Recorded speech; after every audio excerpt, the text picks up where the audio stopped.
نحمدہ ونصلی ونسلم علی رسولہ الکریم اما بعد فاعوذ باللہ من الشیطان الرجیم بسم اللہ الرحمن الرحیم یا صاحب الجمال و یا سید البشر من وجہک المنیر لقد نور القمر لا يمكن الثناء كما كان حقه بعد از خدا بزرگ توئی قصہ مختصر وأحسن منك لم تر قط عینی وأجمل منك لم تلد النساء خلقت مبرأ من كل عیب كأنك قد خلقت كما تشاء بلغ العلا بکمالہ کشف الدجى بجمالہ حسنت جمیع خصالہ صلو علیہ وآلہ اللہم صلی وسلم وبارک علی سیدنا و مولانا محمد وبارک وسلم وصلو علیہ۔ اللہ رب العزت کا شکر ہے جس کی توفیق نے آج ہمیں اس بابرکت محفل میں اکٹھا کیا ہے۔ پچھلے کئی جمعوں سے ہم شان اہل بیت پر گفتگو کرتے ہوئے آ رہے ہیں۔ پہلے شان مولا کائنات علی المرتضیٰ رضی اللہ تعالیٰ عنہ پر گفتگو بھی ہوئی، شان حضرت امام علی مقام امام حسین مرتضیٰ اور امام حسن مجتبیٰ رضی اللہ تعالیٰ عنہما پر گفتگو بھی ہوئی، اور 10 محرم الحرام کو مطلقاً اہل بیت کے گھرانے کی شان و عظمت، ان کی پاکی، ان کی تطہیر، ان کی بلند شان پر گفتگو ہوئی۔ آج درس قرآن کا جو سلسلہ محرم الحرام کے تشریف لانے سے پہلے شروع تھا، جہاں سے میں نے درس قرآن کو ترک کیا تھا میں وہیں سے آگے گفتگو شروع کر رہا ہوں۔ آج جس آیت کریمہ سے ہم گفتگو شروع کر رہے ہیں، یہ آیت کریمہ پارہ نمبر 5 اور یہ اس کا رکوع نمبر بھی 5 ہے، یعنی اس آیت کریمہ اور اس سے اگلی آیت کریمہ پہ 5واں رکوع ختم ہو جائے گا۔ چوتھے رکوع کی 2 آیتیں اور 5ویں رکوع کی مختلف آیات سے آج کا درس قرآن ہوگا، پارہ نمبر 5 کی سورۃ النساء سے۔ اس میں جو بات بیان کی گئی ہے وہ یہ ہے کہ مسلمان کو اللہ کی اطاعت کرنے کا حکم بھی دیا گیا اور اس کے رسول کی اطاعت کرنے کا حکم بھی دیا گیا، اور اس کے ساتھ ہم دیکھتے ہیں کہ ہم اولو العزم مقدس ذوات کی تقلید بھی کرتے ہیں، صاحبان امر کی تقلید کی جاتی ہے۔ تو ایک سوال اٹھتا ہے کہ اللہ اور اس کے رسول کے علاوہ تو کسی کی تقلید اور کسی کی بات نہیں مانی جا سکتی، تو آج اس آیت کریمہ میں وہ مضمون بھی ہے کہ مومن کو اللہ کی اطاعت کرنی ہے اور اس کے رسول کی اطاعت کرنی ہے، اور اولو الامر کی، صاحبان امر کی اطاعت بھی کرنی ہے۔ صاحبان امر کون لوگ ہیں، اس کی وضاحت بھی آج کے درس قرآن میں آئے گی۔ اللہ رب العزت نے ارشاد فرمایا کہ یا ایھا الذین آمنوا اطیعوا اللہ واطیعوا الرسول واولی الامر منکم فإن تنازعتم فی شیء فردوہ الی اللہ والرسول ان کنتم تؤمنون باللہ والیوم الآخر ذالک خیر واحسن تأویلا۔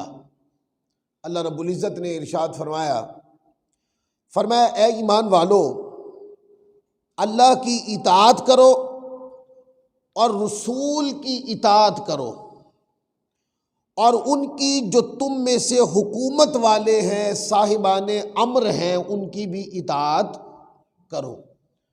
مطلب آقا کی ذات اقدس کے بعد خلفائے راشدین اولو الامر ہیں، فرمایا ان کی بھی اطاعت کرو۔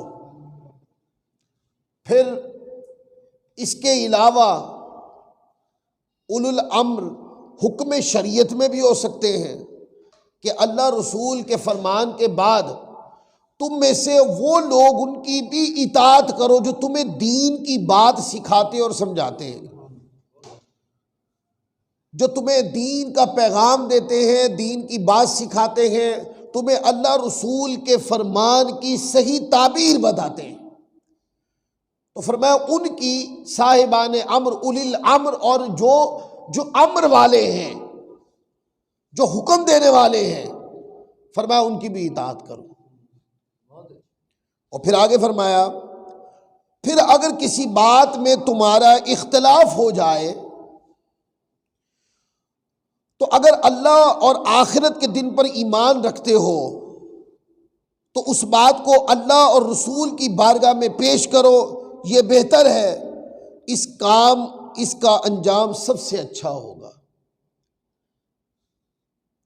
اب دو باتیں ہیں، پہلی بات سمجھ لیں، شریعت میں دو اطاعت مستقل ہیں۔ دو اطاعت کیا ہے؟ مستقل ہیں۔ پہلی اطاعت اللہ کی اطاعت، یہ اطاعت بھی مستقل ہے کہ جو بندہ اللہ کی اطاعت نہیں کرتا، یعنی کہ اس کے حکم کو نہیں مانتا، وہ مسلمان نہیں رہ سکتا۔ اور دوسری بات فرمایا وَأَطِیعُوا الرَّسُولَ، اور رسول اللہ صلی اللہ علیہ وآلہ وسلم کی اطاعت۔ شریعت میں آقا دو جہاں صلی اللہ علیہ وآلہ وسلم کی اطاعت بھی فرض ہے، اور یہ اطاعت بھی مستقل ہے۔ اگر کوئی کہے کہ میں اللہ کے رسول کی پیروی نہیں کرتا، میں ان کا حکم ہی نہیں مانتا، تو ایسا بندہ دائرہ اسلام سے خارج ہو جاتا ہے۔ یعنی وہ کہتا ہے میں رسول پاک کی ذات کو لائق اطاعت نہیں مانتا، میں تو صرف اللہ کی اطاعت مانتا ہوں۔ اب کوئی بندہ اللہ کی اطاعت مان کر اور کہے کہ میں رسول پاک کی اطاعت کو کوئی اہمیت نہیں دیتا، وہ ضروری نہیں ہے میرے لیے، یہ جملہ کفریہ ہے۔ آپ پوچھیں کیوں؟ دیکھیں رسول اللہ صلی اللہ علیہ وآلہ وسلم کی اطاعت کے دو پہلو ہیں۔ ایک پہلو تو وہ ہے کہ جو حضور نے مجرداً حکم دے دیا کہ یہ کرو، وہ بھی فرض ہے۔ اور دوسری بات یہ ہے کہ اللہ تعالیٰ کا کوئی حکم ہے، اس حکم کو صحیح معنی بجا کیسے لانا ہے، یہ تو تعبیر ہی ساری حضور علیہ الصلوۃ والسلام ارشاد فرمائیں گے تو عمل ہوگا اس پر۔ آپ پوچھیں کہ اس بات کو مزید ایکسپلین کریں، مطلب آپ نماز پڑھتے ہیں تو نماز کس کی اطاعت ہے؟ بولیے، اللہ کی اطاعت ہے۔ اب قرآن مجید میں نماز پڑھنا اللہ کی اطاعت ہے، اس کی فرما برداری ہے، پر قرآن میں صرف اتنا ہے وَأَقِیمُوا الصَّلَاةَ، نماز پڑھو۔ نماز کب پڑھو، کتنی بار پڑھو، کتنی رکعتیں پڑھو، کس ترتیب سے پڑھو، اس میں کیا کیا پڑھو، رکوع کیسے کرنا ہے، سجدہ کیسے کرنا ہے، رکوع میں کیا پڑھنا ہے، سجدے میں کیا پڑھنا ہے، قیام میں کیا پڑھنا ہے، تشہد میں کیا پڑھنا ہے، نماز میں داخل کیسے ہونا ہے، نماز سے خارج کیسے ہونا ہے۔ اگر یہ ساری چیزیں آقا علیہ الصلوۃ والسلام کی فرما برداری سے نہ سیکھی ہو تو اللہ کی فرما برداری ممکن ہے؟ بولیے۔ تو یہ جملہ بولنے والا شخص جو کہے کہ میں اللہ کی اطاعت کرتا ہوں اور اب مجھے اور کسی کی اطاعت کی حاجت نہیں ہے، اور وہ آقا دو جہاں صلی اللہ علیہ وآلہ وسلم کی ذات اقدس اور آپ کی اطاعت مستقلہ کا انکار کرتا ہے، ایسا بندہ دائرہ اسلام سے خارج ہو جاتا ہے۔ اس لیے کہ وہ بندے کے لیے ممکن نہیں رہتا وہ اللہ کی اطاعت کرے۔ اللہ کی اطاعت صرف ایک راستے سے ہو سکتی ہے، بہت بھاری جملہ ہے، اس کو یاد کر لیں۔ اللہ کی اطاعت صرف ایک طریقے سے ہو سکتی ہے، آقا دو جہاں صلی اللہ علیہ وآلہ وسلم کی اطاعت سے، بس اس کے بغیر اللہ کی اطاعت نہیں ہو سکتی۔ آپ یہ بات کہہ سکتے ہیں کہ قاری صاحب آپ نے اتنی بڑی بات کہہ دی کہ اللہ کی اطاعت، رسول پاک صلی اللہ علیہ وآلہ وسلم کی اطاعت کے بغیر اللہ کی اطاعت نہیں ہو سکتی۔ ہاں، یہ میں نے اپنی بات نہیں کی، قرآن نے کہا ہے۔ یہ قرآن نے دونوں طریقے فرمائے، وَأَطِيعُوا اللَّهَ وَأَطِيعُوا الرَّسُولَ، اللہ کی اطاعت کرو اور رسول اللہ صلی اللہ علیہ وآلہ وسلم کی اطاعت کرو۔ اور ساتھ فرما دیا، اگلی دو رکوع کے بعد آیت آئی، قرآن میں ہی دوبارہ فرما دیا، مَن يُطِعِ الرَّسُولَ فَقَدْ أَطَاعَ اللَّهَ، فرمایا جس نے رسول کا حکم مانا یعنی اطاعت کی تو بے شک اس نے اللہ کا حکم مان لیا۔ اچھا، یہ کیوں کہا؟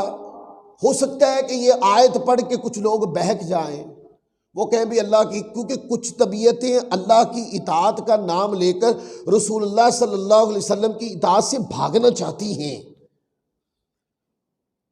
وہ کہتے ہیں کہ اس بارگاہ میں ہمیں نہ آنا پڑے، کوئی شارٹ کٹ مل جائے کہ اللہ تک پہنچ جائے۔ وہ ہر وقت کوئی پیمانے تراشتے رہتے ہیں۔ تو اگر اس آیت کے بعد قرآن پاک اللہ اپنی اطاعت کا مدار رسول اللہ کی اطاعت پر نہ رکھتا تو بڑی طبیعتیں رسول اللہ کو چھوڑ کر صرف اللہ کی بارگاہ کی طرف چلی جاتی۔ اب وہ طبیعتیں جو اللہ کی طرف تو آتی ہیں پر رسول اللہ کی طرف نہیں آتی، وہ آگے آیت آئے گی، اللہ نے فرمایا وہ لوگ جو رسول پاک صلی اللہ علیہ وسلم کی بارگاہ سے روگردانی کرتے ہیں، فرمایا وہ منافق ہیں۔ اس لیے کہ جو رسول پاک صلی اللہ علیہ وآلہ وسلم کو ترک کر کے خدا کی طرف آنا چاہتی ہیں، جو طبیعتیں، ان سے پوچھیں کہ تمہیں خدا کا بتایا کس نے؟ خدا کی ذات بھی ہے، تمہیں اس بات کا پتہ کہاں سے چلا؟ اللہ ایک ہے، اللہ کو ایک مانو، خدا کے علاوہ کوئی اور معبود نہیں ہے، اللہ کی ہی عبادت کرو۔ یہ بات ملی کہاں سے؟ کیا ماننے والے کو یہ بات اللہ نے خود فرمائی ہے کہ میں ایک ہوں، مجھے ایک مانو؟ قرآن میں تو ایسی کوئی آیت نہیں کہ اللہ نے ڈائریکٹ بندے سے فرمایا ہو۔ کیا میرے بندے، عام بندوں کو فرمایا ہو، انبیاء کرام کی ذوات کے علاوہ، اے میرے بندو میں خدا ہوں، ایک ہوں؟ قرآن پاک میں تو کوئی آیت نہیں۔ ہاں، قرآن پاک میں اس کے برعکس آیت ہے۔ وہ کیا؟ قرآن پاک نے فرمایا، جب اللہ نے اپنے ایک ہونے کا اعلان ارشاد فرمایا نا، تو فرمایا قل، اے حبیب آپ فرما دے، هو اللہ احد، وہ اللہ ایک ہے، ایک خدا ہے۔ پر فرمایا پیارے ان کو آپ بتائیں کہ خدا ایک ہے، تاکہ ان کو میرے خدا ہونے کا اور ایک ہونے کا پتہ چلے تو آپ کی وجہ سے چلے۔ تو یہ کنسپٹ کہ جو آقا کی ذات سے جی چرا کر حضور کی بارگاہ سے روگردانی کر کے آقا کی بارگاہ کو پتہ پشت ڈالنے کی جو طبیعتیں کوشش کرتی ہیں اور درس و بیان میں زور لگاتے صرف اللہ کی بات کرو بس، وہ طبیعتیں جو کہتی صرف اللہ کی بات کرو اور کسی کی بات مسجد میں نہ کرو، ان لوگوں سے پوچھو جس اللہ کی بات کروانا چاہتے ہو اس اللہ کا تمہیں بتایا کس نے؟ ظالمو، جس نے تمہیں خدا بتایا اس ذات کو ترک کر کے خدا کی بات کرتے ہو۔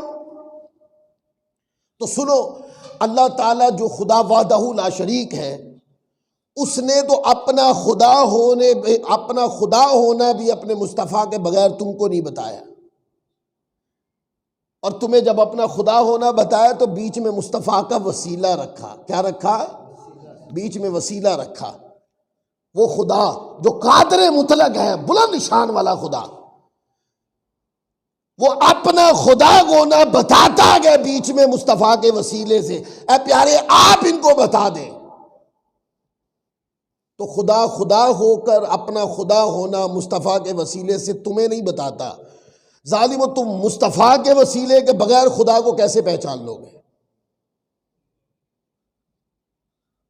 تو یہ ایسی باریک بات ہے کہ کچھ لوگ یہ آیتیں پڑھتے ہیں اور آیت پڑھ کے وہ کہہ دیتے ہیں دیکھو قرآن میں آیا ہے اللہ کی اطاعت کرو اور اس کے رسول کی اطاعت کرو، تو رسول اللہ صلی اللہ علیہ وآلہ وسلم اللہ کا حکم بتانے اور اطاعت کا حکم دینے کے لیے ارشاد تشریف لائے ہیں، باقی اطاعت صرف اللہ کی ہوتی ہے۔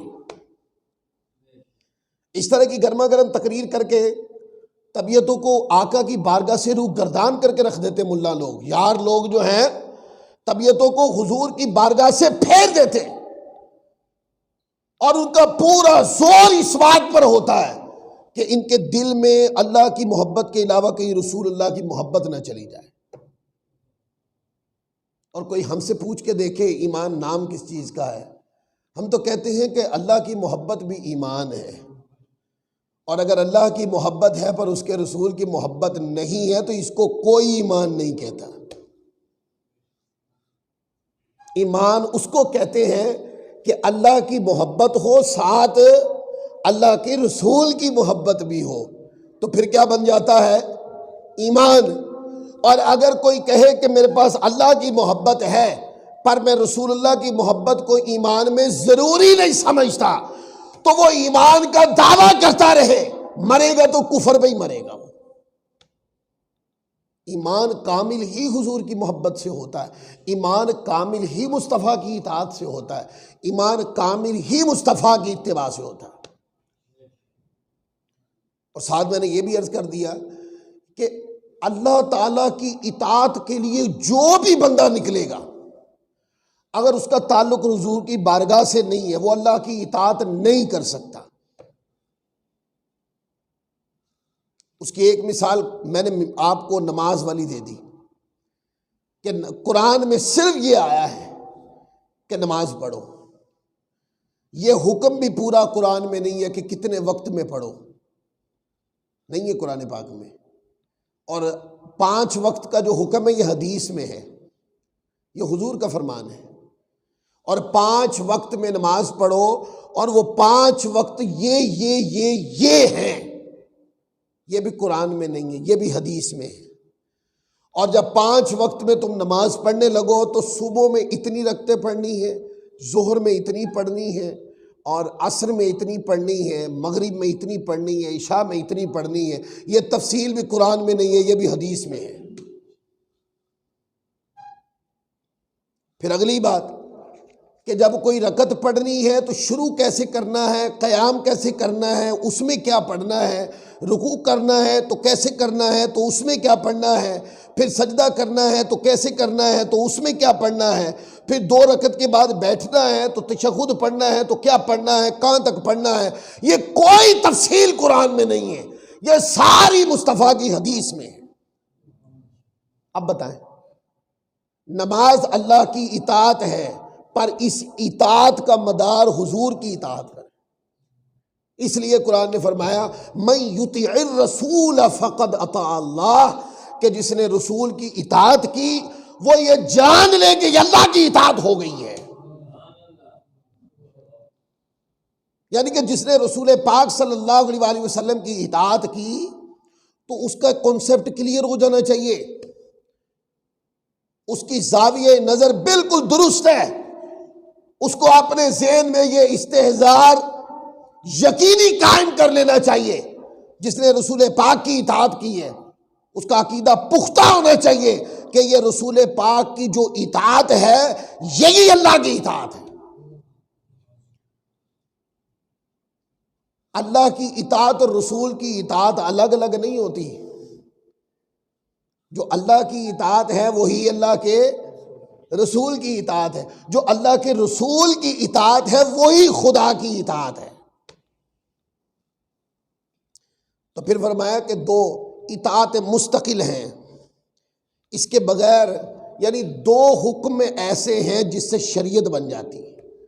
اگلا نقطہ، جیسے قرآن نے فرمایا یا ایھا الذین آمنوا اطیعوا اللہ، یا دیکھیں اللہ کے نام کے ساتھ اطیعوا کا لفظ ہے، اطیعوا حکم دیا جا رہا ہے اطاعت کرو، اطیع اللہ، اللہ کی، اطیع اطاعت کرو، اللہ کی۔ تو لفظ اطیعوا کا اللہ کے نام کے ساتھ آنا یہ اس بات پہ دلالت کرتا ہے کہ شریعت میں اللہ کی اطاعت مستقل ہے۔ اب آجائیں، قرآن مجید نے جب بیان فرمایا تو ساتھ یہ فرمایا وَأَطِيعُوا الرَّسُولَ۔ اب جب رسول کی اطاعت کی بات کی تو پھر بھی اطیعوا کا لفظ لگایا، اطیعوا اور اطاعت کرو الرسول، رسول پاک صلی اللہ علیہ وآلہ وسلم کی۔ تو اللہ کی اور رسول پاک صلی اللہ علیہ وآلہ وسلم کی اطاعت یہ شریعت میں مستقل ہے، یعنی کہ اللہ کا رسول حکم دے تو وہ بھی شریعت ہوتا ہے، اور اللہ حکم دے تو وہ بھی شریعت ہوتا ہے۔ تو جو لوگ یہ کہتے ہیں کہ جو حکم خدا ہے صرف وہی شریعت ہے، آقا دو جہاں صلی اللہ علیہ وآلہ وسلم کا حکم الگ سے شریعت نہیں ہے، وہ لوگ بھی گمراہی کے دلدل میں۔ یعنی کہ جس طرح حکم شریعت، اب تھوڑا آسان کر کے، جیسے شریعت کا حکم قرآن سے ثابت ہوتا ہے نا، اسی طرح شریعت کا حکم حدیث سے ثابت ہوتا ہے۔ ایسے نہیں ہے کہ قرآن پاک سے تو حکم شریعت ثابت ہو جائے پر حدیث سے نہ ہو، نہیں، ایسا نہیں ہے۔ جس طرح حکم شریعت قرآن سے ثابت ہوتا ہے اسی طرح شریعت کا حکم حدیث سے ثابت ہوتا ہے۔ ہاں، ان دو کے مابین جب فرق کیا جاتا ہے تو یہ ہے کہ قرآن کا درجہ اول ہے، اس لیے کہ وہ اللہ کا کلام ہے، حدیث کا درجہ دوسرا ہے کہ وہ رسول پاک صلی اللہ علیہ وآلہ وسلم جو اللہ کے عبد خاص ہیں ان کا کلام پاک ہے۔ لیکن ہم ان کے مابین فرق کی بات نہیں کر رہے، ہم حکم شریعت کی بات کر رہے ہیں۔ جب حکم شریعت کی بات کریں گے تو جس طرح قرآن سے شریعت کا مسئلہ ثابت ہوتا ہے ایسے حدیث سے شریعت کا مسئلہ ثابت ہوتا ہے۔ اور پھر فرمایا کہ جب تم یہ جان لو اور تمہارا عقیدہ پختہ ہو گیا اللہ اور اس کے رسول کی اطاعت، اللہ اور اس کے رسول کا حکم، اللہ اور اس کے رسول کی فرما برداری، دو مقدس ذوات کی یہ شریعت کی مستقل اطاعت ہے، تو فرمایا ان کی پیروی کے اندر وَأُولِي الْأَمْرِ مِنْكُمْ، جو تم میں سے حکومت والے ہیں ان کی بھی اطاعت کرو۔ جب اولو الامر کی بات کی تو اس کے ساتھ اطیعوا کے لفظ نہیں آئے، اس لیے کہ اولو الامر کی اطاعت ان امور میں کی جائے گی کہ جو امور اللہ اور اس کے رسول کی فرما برداری کے تحت ہو۔ اولو الامر جب بھی اللہ اور اس کے رسول کی فرما برداری کے خلاف بات کرے گا تو وہ مقام اولو الامر پہ براجمان ہی نہیں رہے گا۔ آپ دیکھیں، ہم امام اعظم ابو حنیفہ رحمۃ اللہ علیہ کی تقلید کرتے ہیں اور ہم کہتے ہیں وہ اس آیت کریمہ کی نص سے وہ صاحبان اولو الامر میں سے ہیں، تو ہم ان کی بات کو قبول کیوں کرتے ہیں؟ اس لیے کہ وہ جو بھی مسئلہ بیان کرتے ہیں وہ قرآن اور حدیث سے اخذ کر کے بتاتے ہیں۔ تو جو قرآن اور حدیث سے مسئلے کو اخذ کر کے حکم دے تو وہ صاحبان امر ہوتے ہیں۔ اور اگر کوئی بندہ ایسا حکم دے کہ جو قرآن اور حدیث کے خلاف ہو تو وہ تو صاحب امر بھی نہیں ہے، اس کی اطاعت بھی نہیں کی جائے گی۔ پھر آگے دیکھیں، قرآن مجید نے اس سے آگے فرمایا، اور پھر اگر کسی بات میں پہلے بتا دیا اللہ اور رسول کی اطاعت کرو، اولو الامر کی اطاعت کرو، اور پھر اگر کسی بات میں تمہارے اختلاف ہو جائے تو اگر اللہ اور آخرت کے دن پر ایمان رکھتے ہو تو اس بات کو اللہ اور رسول کی بارگاہ کی طرف پیش کر دو، لوٹا دو، فیصلے کے لیے اللہ اور رسول کی بارگاہ کی نمائندگی کو ضروری سمجھو اور اس بارگاہ میں پیش ہو جاؤ، اور اللہ اور اس کے رسول نے اس بارے میں جو ارشاد فرمایا ہو، قرآن میں جو اس کے بارے میں آیا ہو، حدیث میں جو اس کے بارے میں آیا ہو، فرمایا کہ اس کو تہہ دل سے قبول کر لو، اس کو رد نہ کرو۔ پھر ذالک خیر و احسن تأویلا، فرمایا یہ بہتر اور اس کا انجام سب سے اچھا ہے۔ یعنی جو لوگ اپنے مختلف باتوں کے اندر پلٹا دیتے ہیں کہ یار اس مسئلے اس بات کے اندر اللہ اور اس کے رسول کے دین کا مسئلہ پوچھو. بس جائیداد کے مسئلے میں بھائیوں کا اختلاف ہو گیا. ایک مثال دے رہا ہوں زمانی اعتبار سے.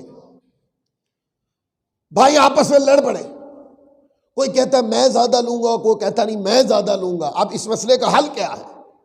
اس مسئلے کا حل یہ ہے کہ اس مسئلے کو لوٹا دو اللہ کے حکم اس کے رسول کے حکم کی طرف. کسی عالم دین سے, کسی مفتی زمانے سے آپ رجوع کریں اور کہیں کہ ہمارے مابین حکم شریعت واضح کر دیں. ہمیں کم اور زیادہ سے کوئی غرض نہیں ہے, بس یہ بتا دیں کہ ہم بھائیوں کے مابین جو حکم شریعت ہے وہ بیان کر دیں, ہم اسی پہ عمل کریں گے, ہمیں کم زیادہ سے کچھ لینا دینا نہیں.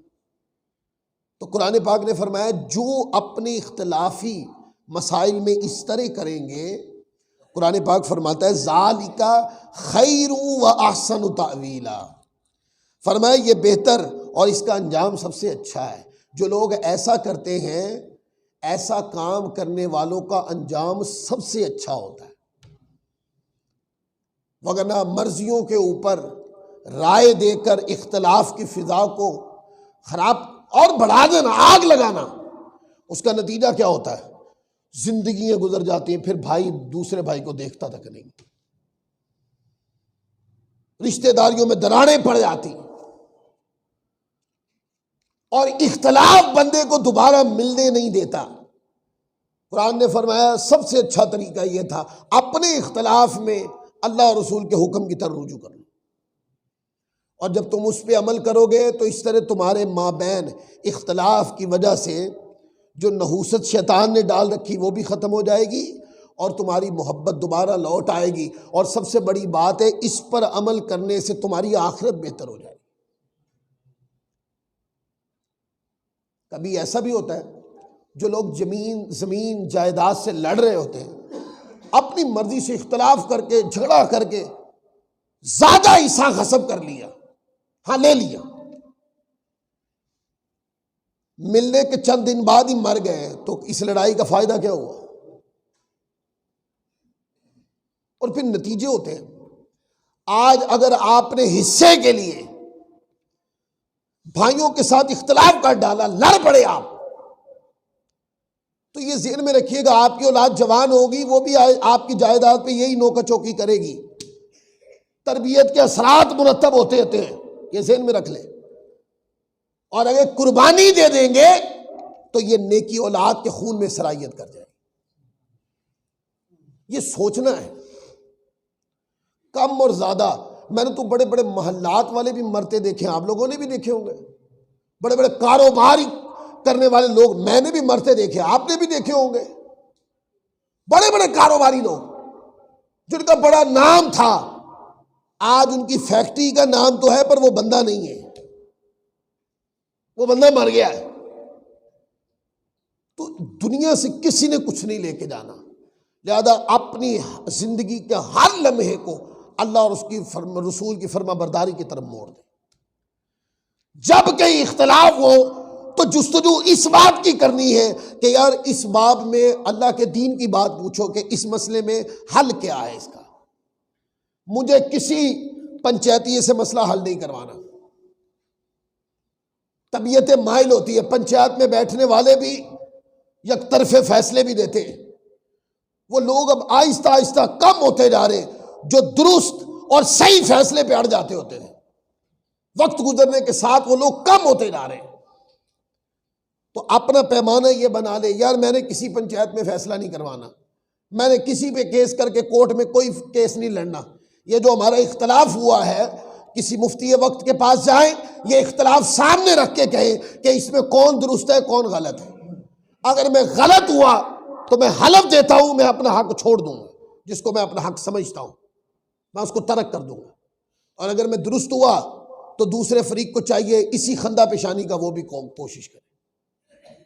جس نے اللہ رسول کی فرما برداری کی خاطر اپنا جھگڑا ختم کیا ہے وہ اللہ کی بارگاہ سے غیر معمولی اجر پائے گا. یہ پیغام ہے اس آیت کریمہ کا. پھر آگے اللہ رب العزت ارشاد فرماتا ہے، یہ پانچواں رکوع شروع ہو گیا، چھٹا رکوع۔ فرمایا الم تر الی الذین یزعمون انہم آمنوا بما انزل الیک وما انزل من قبلک یریدون ان یتحاکموا الی الطاغوت وقد امروا ان یکفروا بہ ویرید الشیطان ان یضلہم ضلالا بعیدا۔ فرمایا کیا تم نے ان لوگوں کو نہیں دیکھا جن کا دعویٰ ہے کہ وہ اس پر ایمان لے آئے جو تمہاری طرف نازل کیا گیا اور جو تم سے پہلے لوگوں کی طرف نازل کیا گیا؟ وہ چاہتے ہیں کہ فیصلے شیطان کے پاس لے جائیں، حالانکہ انہیں تو یہ حکم دیا گیا تھا کہ اسے بالکل نہ مانے، اور شیطان یہ چاہتا ہے کہ انہیں دور کی گمراہی میں بھٹکاتا رہے۔ کتنی پیاری بات۔ فرمایا کہ کچھ طبیعتیں ایسی ہیں، اللہ رب العزت فرماتا ہے کہ اے حبیب، ان کو تو یہ حکم دیا گیا تھا کہ کوئی فیصلے میں جھگڑا ہو جائے تو وہ آپ کی بارگاہ میں آئیں، اور وہ فیصلے اٹھا کے شیطانوں کے پاس لے کے جاتے ہیں، من مرضی کے فیصلے دینے والوں کے پاس لے کے جاتے ہیں، ایسے ججوں کے پاس ایسے وکلاء کو ہائر کرتے ہیں کہ جو پیسہ لے کر جھوٹ کی بین بجاتے ہیں،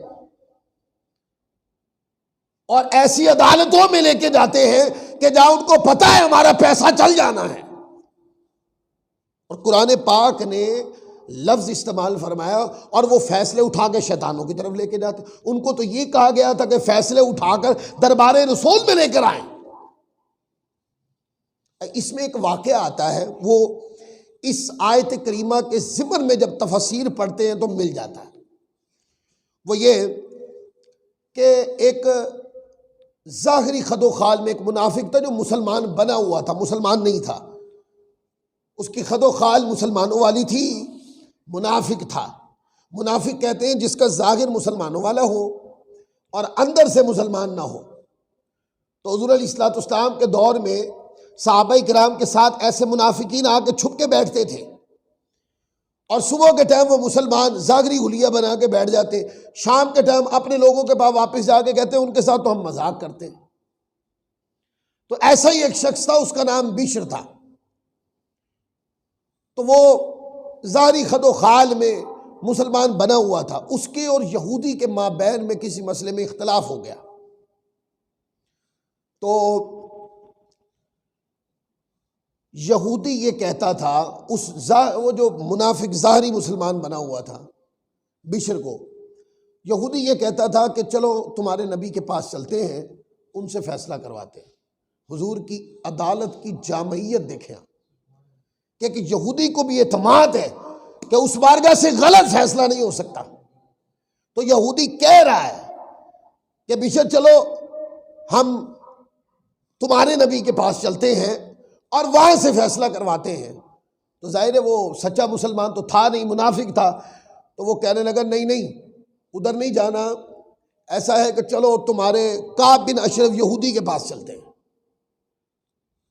اس یہودی نے کہا کہ تم کیسے مسلمان ہو؟ اور وہ مسلمان تو تھا نہیں۔ کہا تم کیسے مسلمان ہو کہ میں تمہارے نبی کی بات کرتا ہوں، تم ادھر ہمارے لوگوں سے فیصلہ کروانے کی بات کرتے ہو؟ تو بشر کہنے لگا، وہ پھر شرمندہ ہو کر فیصلہ لے کے حضور کی بارگاہ میں آ گیا۔ وہ فیصلہ آخر اصلاۃ اسلام نے فریقین کی بات سنی اور حضور نے یہودی کے حق میں فیصلہ دے دیا۔ کیونکہ جب عدالت لگتی ہے نا، عدالت دلائل سنتی ہے، اور دلائل سننے کے بعد پھر حضور کی نگاہ تو باطن کے معاملات کو بھی دیکھ لیتی تھی۔ حقیقت مسئلہ کو حضور علیہ الصلوۃ والسلام دل کی گہرائیوں سے جان لیتے تھے کہ زبان سے اگلنے والے لفظ کیا ہیں اور دلوں کے اندر، انتروں کے اندر جھوٹ کیا ہے۔ تو حضور نے دلائل سننے کے بعد یہودی کے حق میں فیصلہ دے دیا، پر وہ جو ظاہری بناوٹی مسلمان تھا، منافق مسلمان بنا ہوا تھا، وہ کہنے لگا مجھے یہ فیصلہ قبول نہیں ہے، چلو سیدنا صدیق اکبر سے فیصلہ کرواتے ہیں۔ اب یہ کیسے ہو سکتا ہے کہ رسول پاک کا فیصلہ اور صدیق اکبر کی بارگاہ میں اس کے مخالف فیصلہ ہو جائے؟ یہ کیسے ممکن ہے؟ ایسا نہیں ہو سکتا۔ تو سیدنا صدیق اکبر کی بارگاہ میں آئے اور کہا کہ ایسے ایسے معاملہ ہے۔ وہ یہودی کہنے لگا کہ ہم آپ کے نبی کی بارگاہ میں پیش ہوئے تھے تو میرے حق میں انہوں نے فیصلہ دیا، پر یہ جو بناوٹی مسلمان منافق ہے، مسلمان بنا ہوا ہے، یہ کہتا مجھے قبول نہیں ہے تو آپ کے پاس لے آئیں۔ تو سیدنا صدیق اکبر نے بھی یہودی کے حق میں فیصلہ دے دیا کہ دنیاوی کوئی تنازع ہے، دنیاوی مسئلہ ہے، کوئی لین دین کا معاملہ ہے، کوئی دینی مسئلہ تھوڑا، تو فیصلہ دے دیا۔ تو وہ جو بشر تھا، مسلمان بنا ہوا تھا جو، وہ کہنے لگا مجھے یہ بھی فیصلہ قبول نہیں ہے، آؤ حضرت عمر سے فیصلہ کرواتے ہیں۔ اب حضرت سیدنا صدیق اکبر رقیق القلب تھے، کیا تھے؟ وہ رقیق القلب، بڑے اللہ والے بندے تھے، تو وہ نماز پڑھتے تھے تو رو پڑھتے تھے، نماز میں بھی آنسو بہتے رہتے تھے ان کے، کئی حدیثوں میں آتا ہے کہ وہ رقیق القلب تھے۔ تو اب اس نے کہا بشر نے کہ آؤ سیدنا عمر سے فیصلہ کرواتے ہیں، فاروق اعظم رضی اللہ تعالیٰ عنہ سے۔ تو جب وہاں پہنچے تو یہودی نے حضرت سیدنا فاروق اعظم رضی اللہ تعالیٰ عنہ کو عرض کیا کہ دیکھیں میں اس کے ساتھ آپ کے نبی علیہ السلام کی بارگاہ میں گیا تو انہوں نے بھی میرے حق میں فیصلہ دیا، یعنی بڑے آقاؤں نے بھی میرے حق میں فیصلہ دیا، اس کو وہ فیصلہ قبول نہیں۔ پھر یہ کہنے لگا آؤ صدیق اکبر سے فیصلہ کرواتے ہیں، انہوں نے بھی میرے حق میں فیصلہ دیا پر اس کو قبول نہیں، اب یہ کہتا آپ سے فیصلہ کروانا ہے۔ آپ نے فرمایا پھر رک جاؤ، تمہیں فیصلہ سناتے ہیں۔ آپ اندر سے ننگی تلوار لے کے اور سر قلم کر دی، فرمایا کہ جو اللہ اور رسول کی بات نہ مانے تو عمر کا فیصلہ اس کے لیے یہی ہوتا ہے، ٹھیک ہے۔ تو یہ حکم دیا کہ جب آپس کا کوئی اختلاف ہو جائے تو اس بات کو اللہ کی طرف، اللہ کے رسول کی بارگاہ میں پیش کر دو، اور وہاں سے جو بھی فیصلہ ہو اس کو تہہ دل سے قبول کر لو۔ یہ دل میں وہ کہتے ہیں نا مزاج چ وٹ نہیں پہنا چاہیے، اس طرح حکم شریعت کو قبول کر لے۔ اور جب بھی کبھی اختلاف ہو جائے تو کیا ہے، اپنے آپ کو اللہ اور اس کے رسول کے دین کی بارگاہ میں پیش کر دیں، وہاں سے جو مسئلہ آئے کہ جائیداد کو یوں تقسیم کریں، فلاں فرد کو اتنی اتنی جائیداد آئے گی، تو خندہ پیشانی سے اس کو قبول کر لے، اسی طرح تقسیم کر۔ بعض لوگ اس طرح کہتے ہیں کہ وہ ایک مسئلہ آیا تو وہ کہنے لگے جی میں تو ادو بھی کماندا سی، یہ جو چھوٹے بھائی ہیں ان کی تو شادیاں بعد میں، میں تو اس تو پہلے تک کما رہا سی۔ وراثت کا جو حکم ہے نا وہ باپ کے مرنے کے بعد شروع ہوتا ہے، اس سے پہلے جو بھی ہوتا ہے وہ حسن سلوک ہی ہوتا ہے۔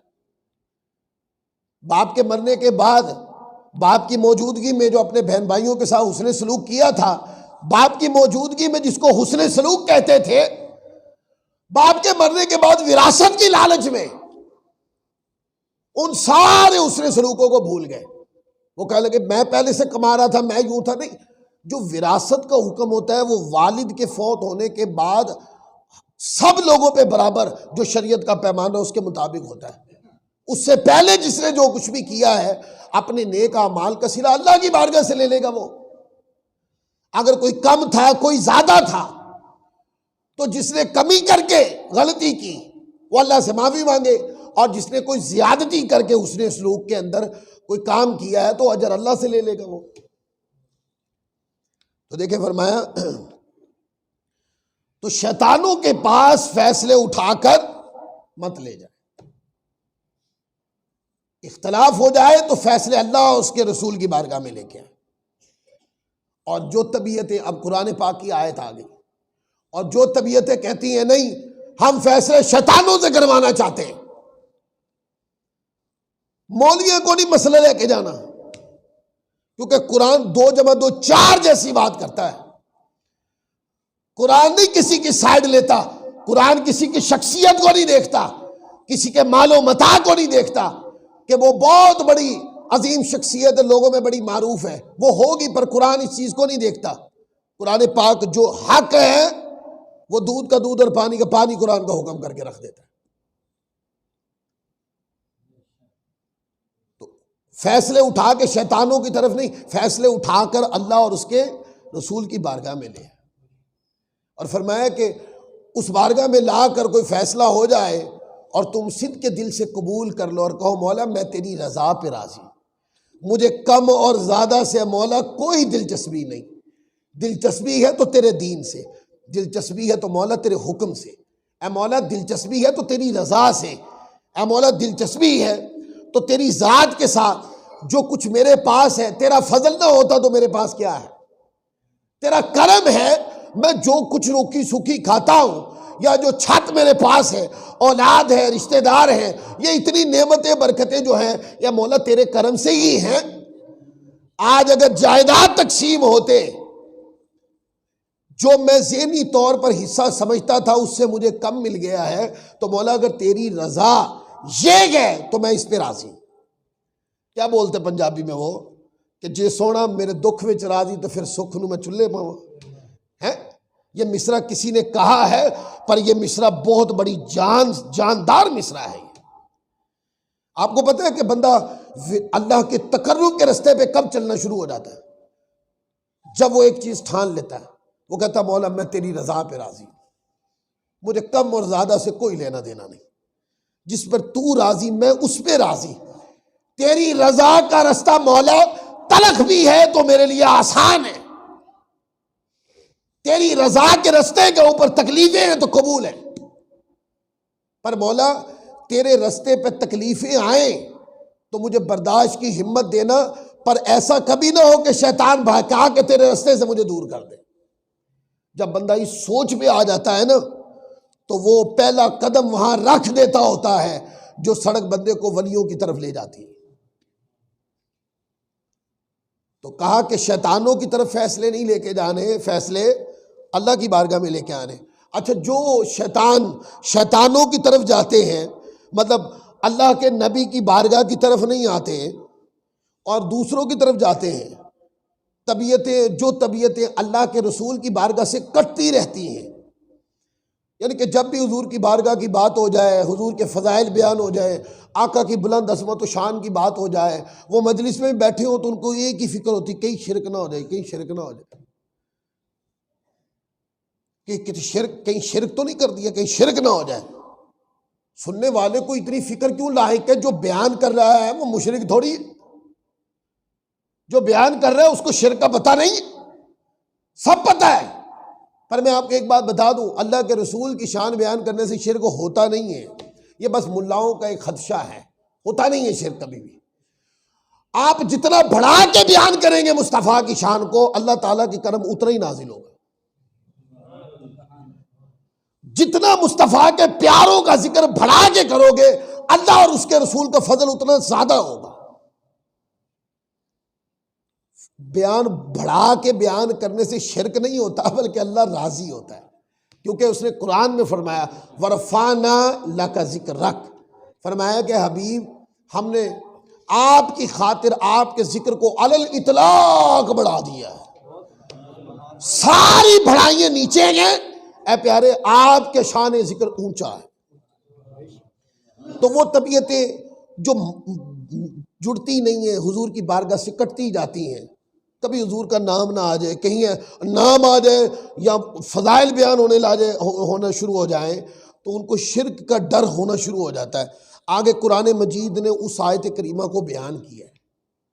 قرآن پاک فرماتا ہے جب منافقوں کو دعوت دی جاتی ہے کہ آؤ اللہ کی طرف، تو آپ منافقوں کو دیکھیں گے کہ بڑی سپیڈ سے آتے ہیں۔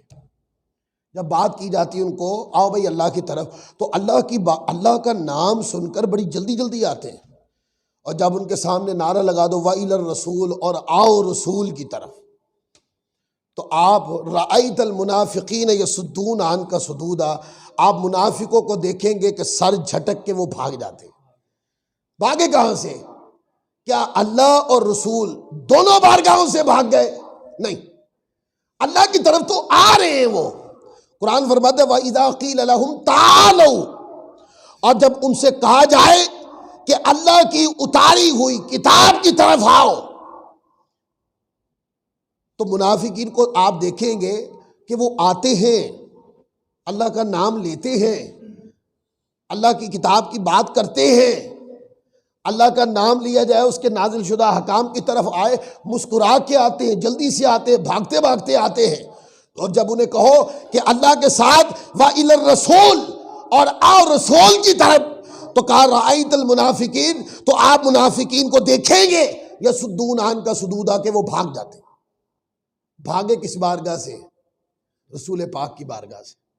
تو قرآن مجید نے فرمایا کہ جو اللہ کی طرف آئے اور اس کے رسول کی طرف نہ آئے، قرآن کی تعبیر اور تشریح میں اس کو منافق کہتے ہیں. جو اللہ کی بارگاہ سے نہ کترائے، رسول پاک کی بارگاہ سے کترائے، قرآن کہتا ہے وہ منافق ہے. اے مولا وہ تو نماز بھی پڑھتا، فرمایا پھر بھی منافق ہے. نہیں، وہ ذکر بھی کرتا پھر بھی منافق ہے. وہ تسبیح بھی پڑھتا ہے پھر بھی منافق ہے.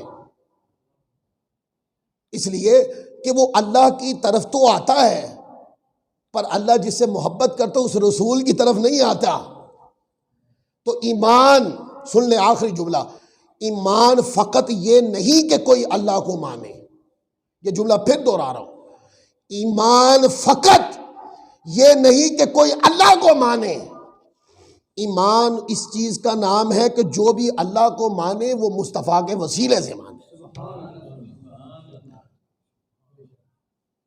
خدا کو مانے، مصطفیٰ کو مانے، اور جب خدا کو مانے تو مصطفیٰ کے وسیلے سے مانے. علماء نے کہا ہے کہ کوئی بندہ کائنات کے مظاہر کے اندر غوطہ زنی کرے اور غوطہ زنی کر کے کہے کہ سورج ایک ہی طرف سے نکلا ہے، ایک ہی طرف ڈوب گیا ہے، اور مہینوں کی گردش بھی ایک ہی ہے، مہینہ اسی جگہ پہ آ کے ختم ہو جاتا ہے. دن چڑھتا ہے تو دھوپ اور سورج ایسے ہی نکلتے اسی طرح ڈوب جاتے ہیں. چاند کی گردش بھی ایک ہے، سورج کی گردش بھی ایک ہے. یعنی گردش سے زمانی کو دیکھے تو دیکھے ایک ہی اکائی پر ہے، کبھی تصادم نہیں ہوا. ایسا نہیں ہوا کہ مطلب ایک ہفتہ سورج مشرق سے نکلا ہے اور جناب اگلے ہفتے سورج مغرب سے نکلا ہے. ایسا کبھی نہیں ہوا. جب سے کائنات بنی ہے، پاکستان والے جب سے پاکستان میں آئے ہیں انہوں نے مشرق سے سورج طلوع ہوتا دیکھا ہے، مغرب سے کبھی سورج طلوع نہیں ہوا. سورج کا ہمیشہ مشرق سے نکلنا اور مغرب سے نہ نکلنا یہ ایک اکائی ہے کہ نظام کائنات ایک ترتیب سے چل رہا ہے، دویائی نہیں ہے، اکائی ہے. علماء نے کہا کسی نے ایسے مظاہر کائنات میں غوطہ زنی کر کے اس نے کہا کہ چونکہ ہر چیز ایک اکائی پر ہے، کیا ایک اکائی پر، اس نے اس سے ایک مضمون اخذ کر لیا کہ چونکہ ہر چیز ایک اکائی پر ہے تو کوئی ایک ہے جو اس کو چلا رہا ہے، کوئی ایک ہے جو اس کو چلا رہا ہے. علماء فرماتے کیا اس طرح کوئی بندہ خدا کو ایک مانے مومن ہو جائے گا؟ بولیے نہیں. اگر اس طرح کوئی مانے تو یہ تصور وحدت ہے، تصور توحید نہیں ہے. تصور وحدت ہے کہ کسی کو ایک ماننا. تصور توحید وحدت یہ ہے، اور تصور توحید یہ ہے کہ خدا کو ایک مانا ہے، مصطفیٰ کے وسیلے سے مانا ہے. تو ایمان میں تصور وحدت نہیں، ایمان میں تصور توحید کی ضرورت ہے کہ خدا ایک ہے، لائق عبادت ہے، وحدہ لا شریک ہے. پوچھا کہ خدا مانا کیسے ہے؟ تم نے تو خدا کو دیکھا نہیں، تو تم نے خدا کو مانا کیسے؟ تو اس کے اوپر کیا دلیل قائم کریں گے؟ ہم کہیں گے کہ ہمیں رسول پاک نے فرمایا کہ خدا ایک. تو حضور کے ذریعے جس نے خدا کو ایک مانا، یہ طریقے ایمان ہے. وہ جو اپنے مفہوم اخذ کر کے اکائی سے ایک ماننا، وہ تصور وحدت ہے. ایمان میں تصور وحدت نہیں، تصور توحید کی ضرورت ہوتی ہے. اب غور کریں کہ ایمان میں مصطفیٰ کی ذات عین یکدگر ہے کہ نہیں؟ خدا کو ماننا ایمان میں ضروری ہے کہ کلمے میں ہے لا الہ الا اللہ. کلمے میں کیا ہے؟ لا الہ الا اللہ. یہ کلمے کا ایک حصہ ہے. اور دوسرا حصہ کیا ہے؟ محمد الرسول اللہ. جب پورا کلمہ پڑھ لیا تو بندہ کیا ہو گیا؟ مسلمان. تو کسی بندے سے پوچھا جائے کہ یہ جو لا الہ الا اللہ پڑھا ہے تم نے، یہ جو تم نے کہا کہ خدا نہیں ہے کوئی خدا، وحدہ لا شریک خدا کے، وہ خدا جو اکیلا ہے، وہ جس کا کوئی شریک نہیں، یہ مفہوم تمہیں ملا کہاں سے کہ تم کلمہ پڑھنے لگ گئے؟ تو اس کا جواب کیا دیں گے؟ ہمیں خود ہی سے ملا ہے؟ نہیں، اس کا جواب یہ ہے کہ اللہ کے رسول نے بتایا کہ خدا ایک ہے، اس لیے کلمہ پڑھ رہے ہیں لا الہ الا اللہ محمد رسول اللہ۔ اللہ تعالیٰ ہم سب کو عمل کی توفیق عطا فرمائے۔